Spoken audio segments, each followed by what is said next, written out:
Bienvenue dans cette nouvelle vidéo.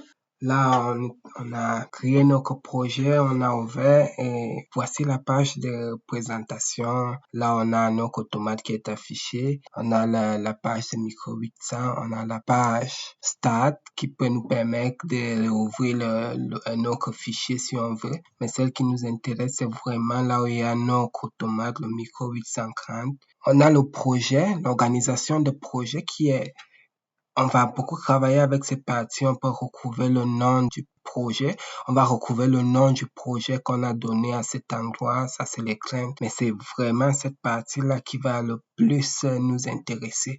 Là, on a le programme, on a variable, on a les structures qu'on peut créer.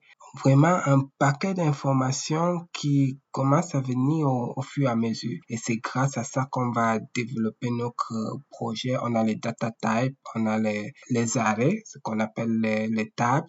On a les différents tableaux. On peut charger l'automate, on peut uploader, c'est-à-dire prendre le programme de l'automate. Donc, on a quand même beaucoup d'informations. Ici, c'est le nom de notre PLC qu'on va utiliser. Ce nom-là est reconnu par les autres équipements, donc on peut le changer. C'est l'identité qu'il va avoir pour communiquer avec les autres. On trouve également le nom du fabricant, Allen Bradley. C'est son produit dont tu couvres les informations par rapport au produit fabricant qui est Allen Bradley.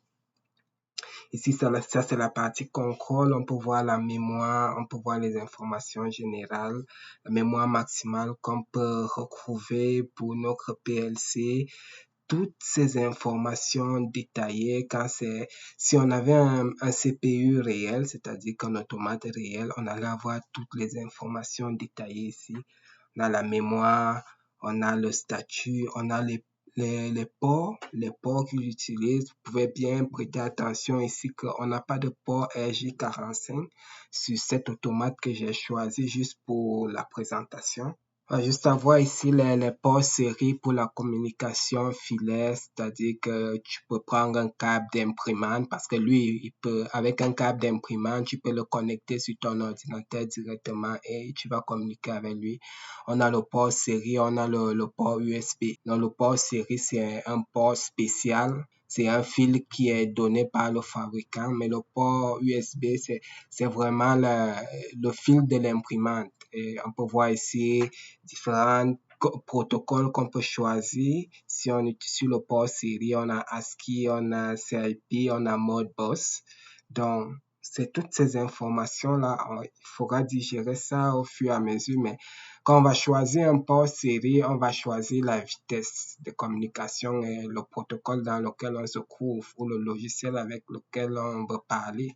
Par exemple, si on veut parler avec un Schneider ou un Siemens, je sais pas, mais Schneider, il a le protocole Modbus, donc du coup, tu vas vouloir que ton micro 800 soit en Modbus, ce sera plus facile pour toi d'établir une communication avec cet autre automate-là. Donc, vous avez tous les autres paramètres, l'intégration, celui que j'ai choisi, il y a des inputs, des outputs, il te dit, tu as choisi ça, tu as les ports que tu as en entrée, tu as ça, et les ports que tu as en sortie, donc tu peux voir même les statuts des ports de l'automate que tu as choisi. On a parlé de ça à l'introduction. Ça dépend de ce que tu veux faire dans l'automate. Ça dépend aussi de ce que ton client veut. Donc, tu choisis un automate par rapport aux besoins de ton client.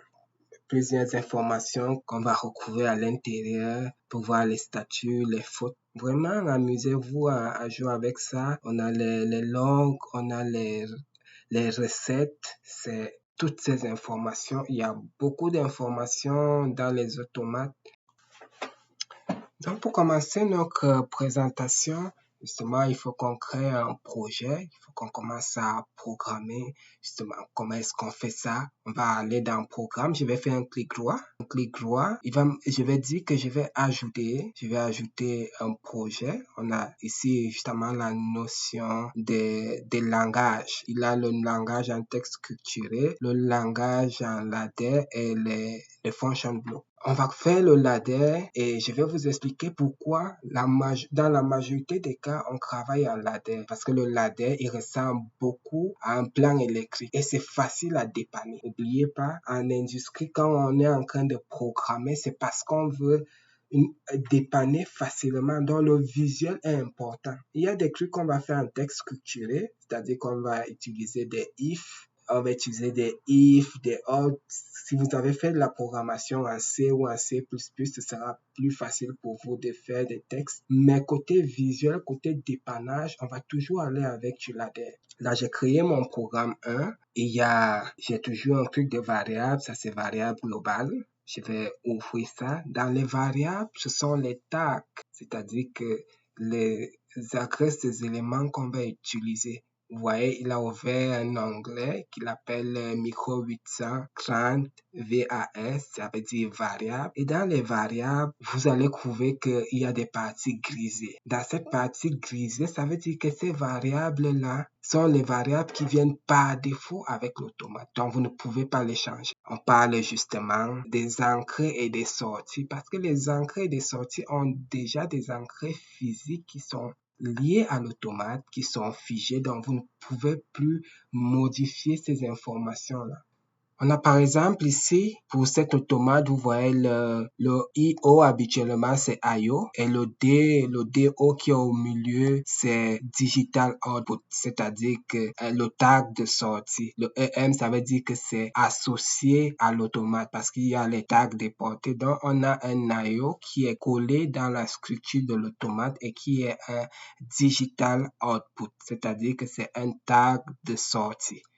Donc, lui, on va l'utiliser pour activer. Le DI, c'est un tag d'entrée. Donc, le EM, ça veut dire embedded en anglais, c'est-à-dire collé, associé à la structure initiale. Parce qu'il y a des automates les plus développés, souvent les IO sont sur une carte à part. Donc, ne vous inquiétez pas sur le nom, le IO, c'est fait exprès. On a IO, ça veut dire IO. Le EM, ça veut dire embedded, c'est-à-dire que c'est collé à notre automate. Et le DO, c'est digital output. Le DI, c'est digital input. Donc, ça ne doit pas vous déranger si vous trouvez un tag comme ça. Ça ne doit pas vous mélanger et que vous vous trompez vous posez les questions, qu'est-ce que je dois faire dans ce cas. Là, je vais ouvrir programme. Je vais commencer à programmer. Là, je me lance. Habituellement, avant de programmer, ce que moi je vais faire avec vous, il faut toujours définir, tu programmes pourquoi. Il faut que tu aies une raison pour programmer. Mais là, on fait la présentation, c'est normal. Le premier élément, c'est pour justement ajouter les lignes, on va appeler ça les rangs, c'est pour ajouter justement les branches. Chaque ligne de code, donc j'appuie là, je sélectionne, je peux mettre au-dessus, je peux mettre en dessous. Ça, c'est vraiment pour créer les lignes dans mon programme. Là, je crée ces lignes, mais je ne sais pas à quoi ça va me servir. Je ne sais pas si j'aurai besoin d'autant, mais c'est juste pour vous montrer. Je peux les créer à tout moment, même si j'ai déjà commencé à programmer. Donc, ce n'est pas obligé de le faire maintenant. Cet outil-là, c'est une branche. Et vous allez bien voir qu'on est dans favoris, c'est-à-dire que c'est des trucs qu'on utilise régulièrement. C'est pas l'emplacement original, mais c'est favori. Donc, ce sont des trucs qu'on va souvent utiliser dans cela. Et ça, tu as un bloc, tu peux insérer un bloc objet. Maintenant, les blocs, on aura une partie vraiment dédiée à ça. On va travailler beaucoup avec les blocs. On peut avoir les blocs de multiplication, les blocs de comparaison, les blocs logiques. Si vous avez fait de la logique, si vous aimez la logique, vous allez vous amuser en automatisation avec ça. On a aussi des contacts, comme pour ceux qui ont fait l'électricité, on peut avoir un contact normalement ouvert. Si vous connaissez les contacteurs, ça va être votre 13-14 ou bien le 23-24. Sauf qu'en automatisation, tu n'es pas limité. Tu peux avoir autant de 13-14, autant de 23-24 que tu peux avoir. Donc, une bobine que tu vas créer peut avoir 100 C'est juste un terme que je donne, mais si tu veux l'utiliser 100 fois, tu vas l'utiliser 100 fois. Tu n'es pas limité. Donc, parfois, avec les contacteurs, là, nous, on se retrouve avec des dominos. Bref, quand tu sélectionnes un contact, le triangle jaune qui est juste à côté dit qu'il y a un défaut parce qu'il n'y a pas de tag, on ne l'a pas associé à quelque chose. Donc, il nous propose justement à côté de lui ajouter une variable. Donc, il faut qu'on lui donne une variable, sinon notre projet ne sera jamais compilé. Donc, il faut qu'on associe une variable à ça. Bon, je vais lui rendre service. Je vais aller dans les variables existantes, je peux choisir un tag. Ben, je suis pas en train de programmer, donc c'est pas un projet que je vais compiler. Donc ça c'est un autre exemple. J'ai fait ma branche, j'ai fait mon contact. Je vais mettre un contact normalement fermé, c'est-à-dire que ce sera pour le contacteur, c'est le 11-12 par exemple. Donc c'est le même concept, ça veut dire que le courant passe. Je vais expliquer ici une notion importante qui va vous aider dans le futur, la notion de variable. On a les variables globales et on a les variables locales. Une variable globale est associée à sa fonction. La fonction, c'est ce que j'ai créé quand j'ai fait clic droit sur programme. Et la fonction ici, c'est programme 1. Donc, la variable qui est dans programme 1 n'est pas la même variable qui est dans micro 800. Donc, la variable qui est dans micro 830 est ce que j'appelle variable globale, c'est-à-dire qu'elle est accessible par tous les programmes, par toutes les fonctions. Il faut vraiment faire cette différence-là. On va créer, à un moment, on va avoir dans le programme plusieurs fonctions, programme 1 par exemple jusqu'à programme 10, mais la fonction qui aura sa variable ne sera pas accessible ailleurs. Par contre, si tu crées ta variable dans variable globale, tu vas pouvoir trouver toutes tes informations à l'intérieur. Donc, on va revenir dessus. Là, je suis en train de faire un exemple sur, je peux ajouter des choses, des chiffres. Là, j'ai fait une addition. Dans le bloc que j'ai choisi, c'est un bloc de multiplication. Là, c'est un calcul mathématique. À chaque fois que vous allez ajouter quelque chose, vu qu'il n'y a pas de tag, vous voyez le triangle à côté jaune, il va vous proposer, suggérer toujours de choisir le tag. Et par défaut, il va vous présenter le tag de la variable locale. Moi, je vais dire non, je veux un tag de la variable globale. Vous allez comprendre que moi, je ne crée jamais les tags dans une variable locale parce que éventuellement, je vais utiliser ces tags-là dans d'autres fonctions. Donc, au début, on va revenir sur comment structurer un programme, mais au début, on va toujours créer les variables dans variable globale pour que ce soit accessible pour toutes les fonctions. Ici, vous voyez, on était dans favoris, mais vous avez toutes les familles. On a rank, les branches, on a les bits, on a les programmes contrôle, on a les expressions mathématiques.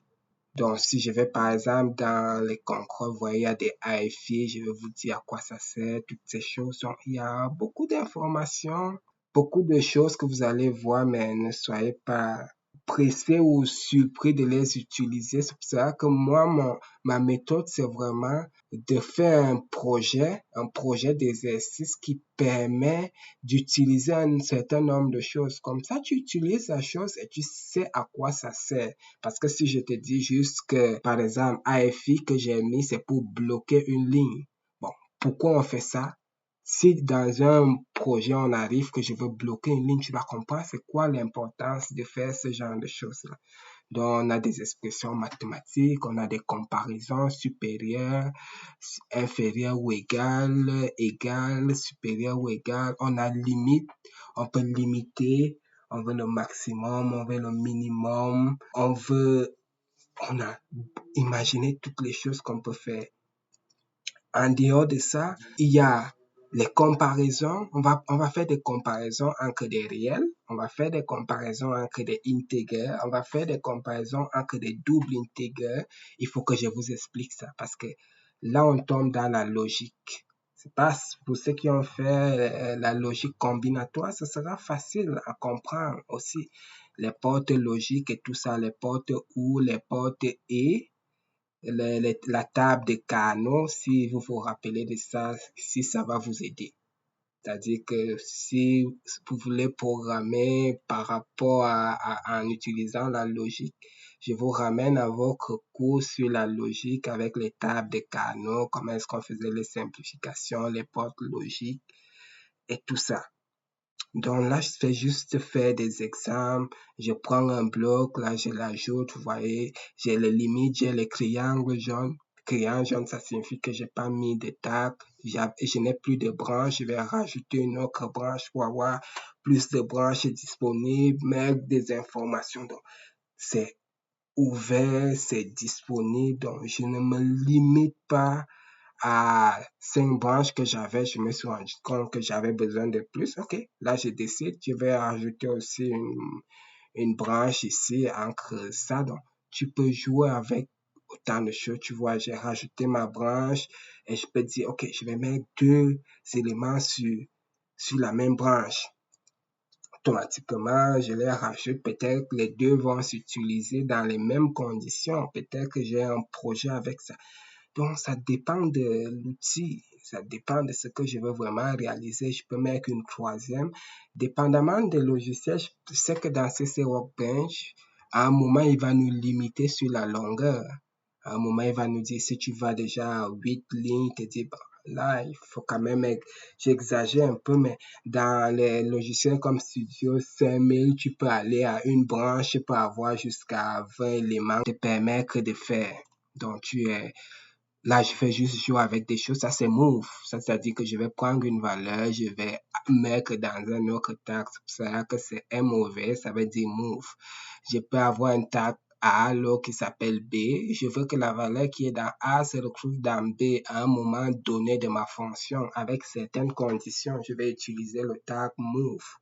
L'égalité, ça, c'est la comparaison. Ça, ce sont les tags de comparaison. La multiplication, ce sont les tags de calcul. Donc, on utilise des choses par rapport à ce qu'on recherche. C'est pour cela que je vous parlais au début de l'option de procédé. Ici, on a les ports, les configurations. Ici, on a des triggers. On a beaucoup d'informations. Les expressions mathématiques. Par exemple, vous allez avoir des cosinus, des sinus, des tangentes. Sauf que là, il y a beaucoup de choses qui entrent en jeu parce que ça va dépendre de la longueur du bit, ça va dépendre. Est-ce que tu veux faire la comparaison avec deux réels ou avec deux intégrales ou avec... Ça dépend. Donc, on a des expressions mathématiques, des tangentes. Donc, même si vous voulez faire vos calculs mathématiques, vous pouvez les faire dans les automates.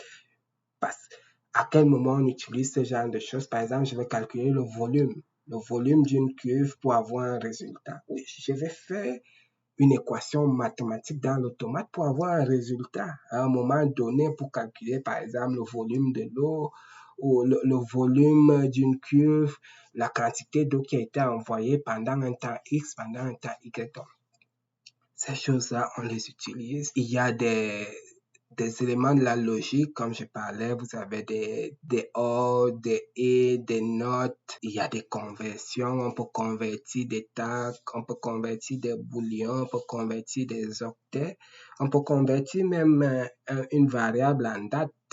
Vous savez, on a des secondes, des minutes, des heures.